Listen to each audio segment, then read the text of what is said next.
Welcome to the Church of Jesus Christ. And I pray the Lord's message might be heard and that I would do nothing to work against that, which I hope is his message. Keep your prayers going, if you would, for yourselves and for me, that I would bring that to you. So if you are a fan of Google Maps, and that's as far as my technology can take me as knowing how to find a spot on a map. If you're a fan of Google Maps and you were to Google Parker Avenue and Bradley Court in West Palm Beach, you would find where I grew up. And when my dad and mom bought that home, they were told it is one of the high spots in West Palm Beach. What they were actually told was it was the highest spot in West Palm Beach. After living there for years, I found it wasn't the highest spot, but that's a selling point. That's how you sell a house. But it is a high spot in West Palm Beach. And what that meant was we lived on the top of that hill, on the corner of Parker and Bradley Court. We lived on the top of this spectacularly steep hill in South Florida. I grew up in the flatlands, in case you don't know what South Florida looks like. So an anthill was second to ours for height and for steepness of hills. It wasn't a huge hill, but to us, it was incredible. We built go-karts, wooden go-karts. For those who are looking how to, you take a 4x8, you cut it in half, then you cut that in half, so the quarter of the 4x8 is now your go-kart. You put 4 wheels on it, you put a piece of rope on the front, and someone pushes you down the hill. That was excitement at Bradley and Parker Avenue for us. But hours and hours and hours and hours and hours of joy going down that hill on go-karts. When we were smaller than that, my father had trucks in his company. And so we would get truck inner tubes and we would get inside the inner tube and we would push each other down the hill on inner tubes. By the way, for anyone under this height, you're not big enough to ride these rides this height, do not do anything that I'm describing right now. Anything I'm describing is just danger, danger, danger. For my mom, who was often the only one in the house for a week at a time, my dad traveled. I'm sure that as long as we weren't coming back screaming that something had broken, we were fine. Just go out there and play on your inner tubes, whatever it is. But this hill became the centerpiece of our neighborhood. All our friends came to our house to ride this hill. Bicycles, go-karts, everything down the hill. So I grew up knowing that we lived at the epitome, the highest point of life, living on this hill.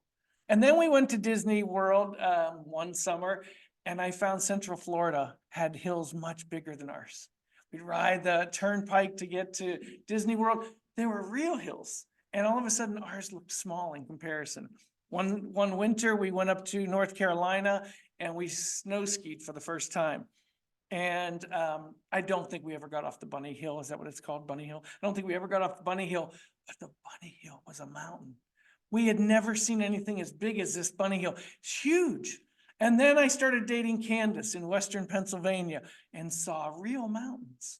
And then since then we've traveled west and seen the Rockies. Now I understand that my hill that I lived on was nothing. Relatively speaking, it was nothing. But when it was all we knew, it was a mountain. There was a sound in our house when our children were born. And a sound in our van. And I used to drive the van, and right beside me was the VHS. And so I listened to many movies as the children grew up. I didn't watch a whole lot, but I listened to many movies. One of the movies I listened to, and have since watched, by the way, but listened to was a movie called The Never Ending Story. I could break into song right now, but I won't embarrass my family too much. But Atreyu, is Atreyu involved, right? I'm picturing all these things from this movie, but what I'm really picturing is the antagonist in this movie. And the antagonist was like an aura. It was the nothing. If you've seen the Never Ending Story, you know about the nothing. What the nothing represented was what happens to people when they no longer believe. If you didn't get this part of the movie, it's the greatest part of the movie. But it plays a small role because you never see the nothing. It's just this thing that's out there. The nothing represented what happens to a person when they stop believing. In the movie, it had to do with fantasy. We can obviously turn it to our own world and decide what believing means. But when you stop believing in something, you land in the nothing. There was a show that, for me, because I'm never current on anything. I've driven my family crazy watching reruns of Seinfeld, but I never saw it live. For the most part, I never even watched it. I'm always late, a couple seasons to everything. I'm never in the know on anything. So I saw these T-shirts that were all over the stores 10 years ago or so. One of them said, "Winter is coming." I don't know what that means. Winter is coming. Not today was the next T-shirt I saw. Another one said, "You know nothing." Some of them even said, "You know nothing, Jon Snow." What? I didn't know the TV show. It's the Game of Thrones is what I've discovered it to be. But this young man was told by everybody he knew nothing. You know nothing. I thought about that in great moments of long thought. You know nothing. What must it be like to know nothing? What must it be like to dwell in nothing? You know, all these thoughts have gone around in my mind. But here's what I've learned. As I read and discover something new, and I learn more, and the result is know more, what I realize is I am Jon Snow. I know nothing. The hill that I grew up on seemed huge until I saw mountains. My knowledge I felt was huge till I read more and learned more. Relative to learning more, relative to understanding more, I know nothing. Our theme today is nothing. It's nothing. What did you hear in church this week? Nothing.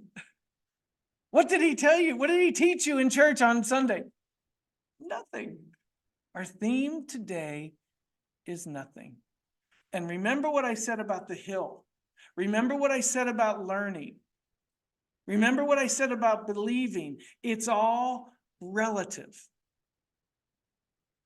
It's all as a comparison to.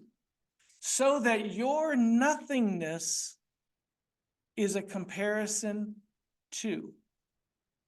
Today's message is about the greatness of God. Today's message is about what you have accessible in your life. Today's message is about the blessing that awaits. That unless we acknowledge it, we'll never know. We'll never fully realize.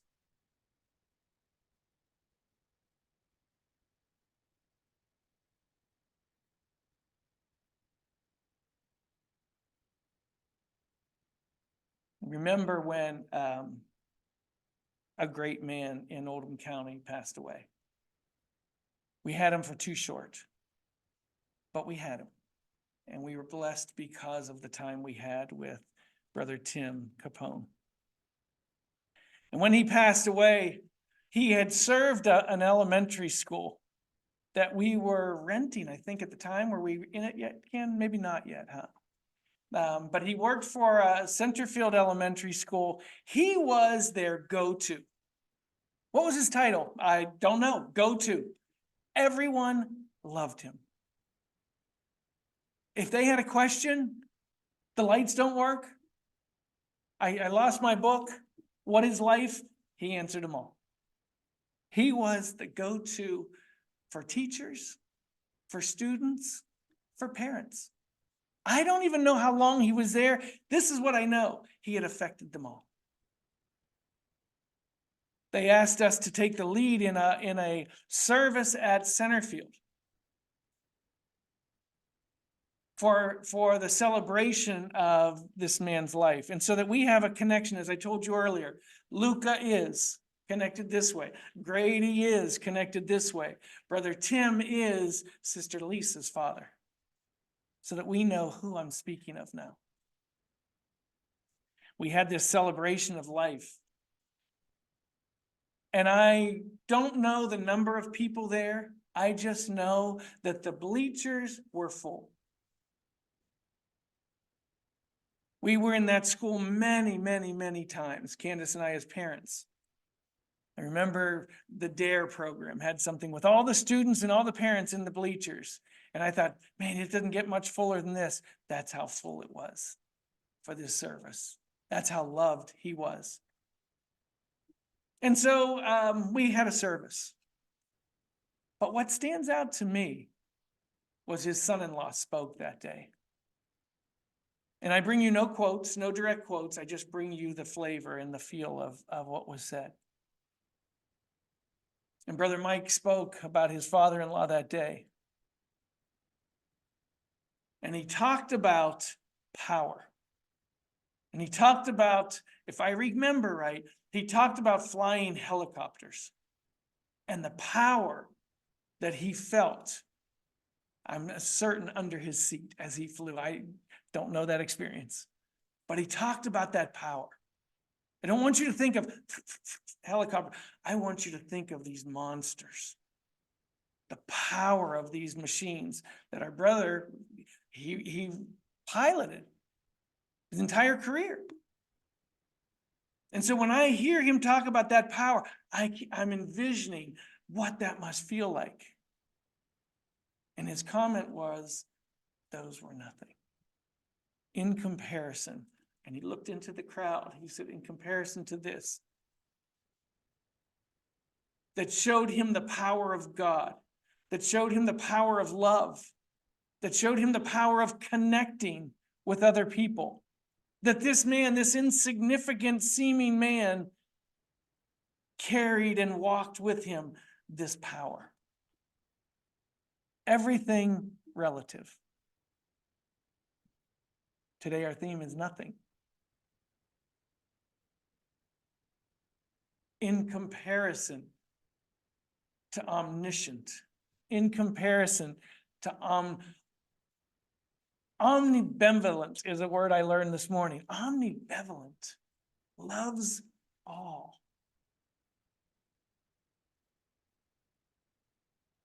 What I found as I began to read these words, one after another, omnipresent, and it just went on and on and on. What I found was God is omni. He is everything. He is everywhere. He is all power. He is all goodness. He is all giving.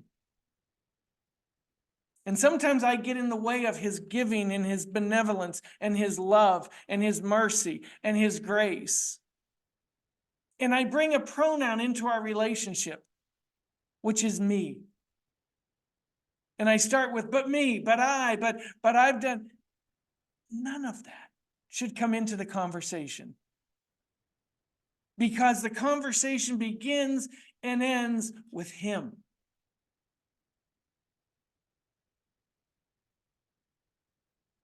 Our theme today is nothing. And I am not calling you nothing. I am saying, relative to the great Rocky Mountains, my hill was nothing. And that hill brought me joy my entire childhood. So who am I to call the joy, the happy factor, the focus of my youth? Nothing. But relative to something greater, it was nothing. So relative to the greatness of God, a couple verses for you. Oh, how great is the nothingness of the children of men. Yea, even they are less than the dust of the earth. It goes on to say, because God commands the dust to move and it blows. He commands us and we say, why? This week I was driving with someone and there was a parking spot right on the side. Oh, there's a parking spot right there. We went right past it. Where? Why? There's got to be some further. It's not time for questions. He says, blow. And we say, why should I move, Lord? I'm on the right track. He says to the dust, blow, and it blows. We are nothing in comparison. Mike, I don't mean to embarrass, but our brother was trained in listening so that when you get to battle and someone says there's a parking spot, you pull into it. When someone says duck, you duck. When someone says turn, you turn.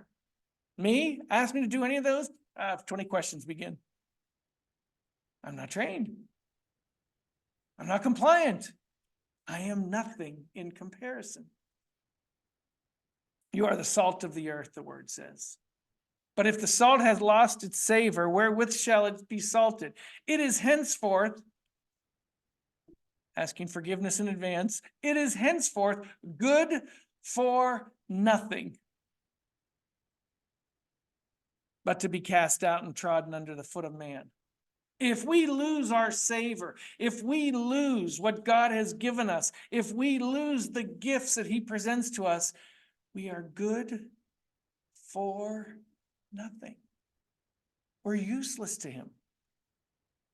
If I don't turn to the parking spot, I've lost that opportunity.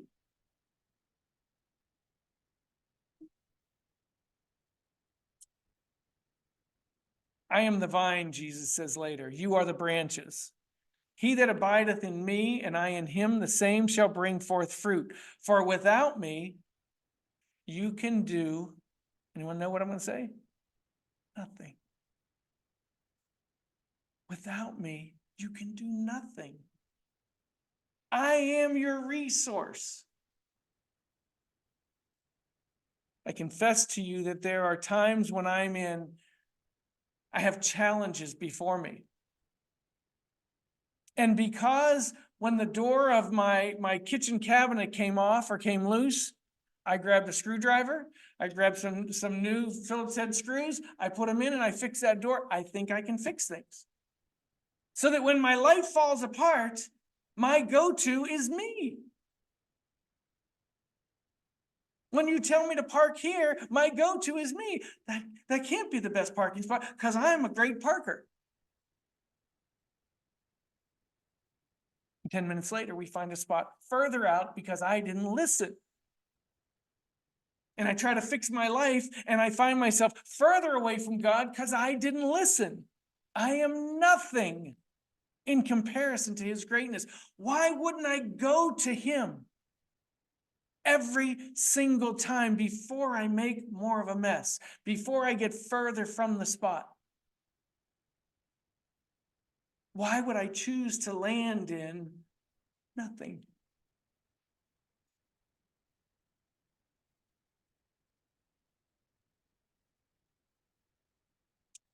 Maybe the most powerful is Galatians 6:3. It says this, for if a man think himself to be something, when he is nothing, he deceives himself. I've told you before, I am a needle wimp. To be clear, a needle wimp.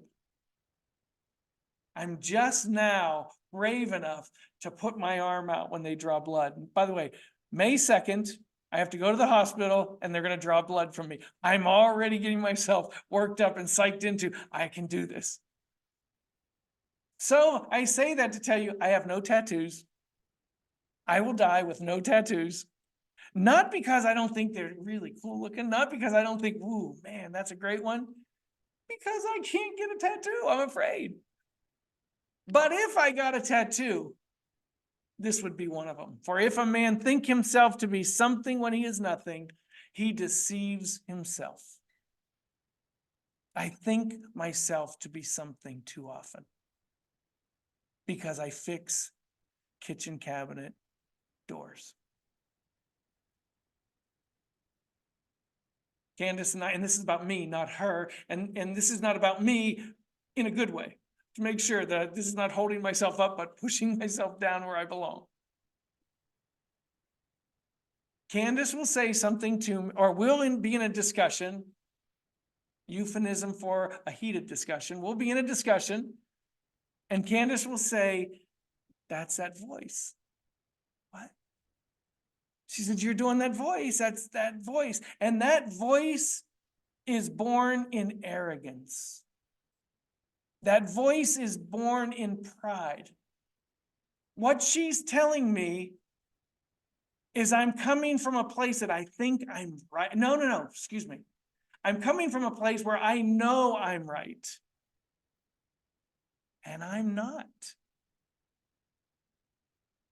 But I'm coming to her in an attitude of knowing I'm right. For if a man think himself to be something when he is nothing, he deceives himself. In that moment, I am deceiving myself. I think myself to be something. I use myself as the example. If you want to come in to this sermon and see your own faults, that's up to you. I know mine. I know some of mine. I am still uncovering the multitude. Today, our theme is nothing. When I understand that I'm nothing, I understand dependence. When I know I am nothing, I understand the greatness of God. When I know I'm nothing, I understand my relationship with God. I want you today to understand better your relationship with God. For I am God. I will not be disrespected. I will not be discarded. I will not be ignored. I am God, he says to us.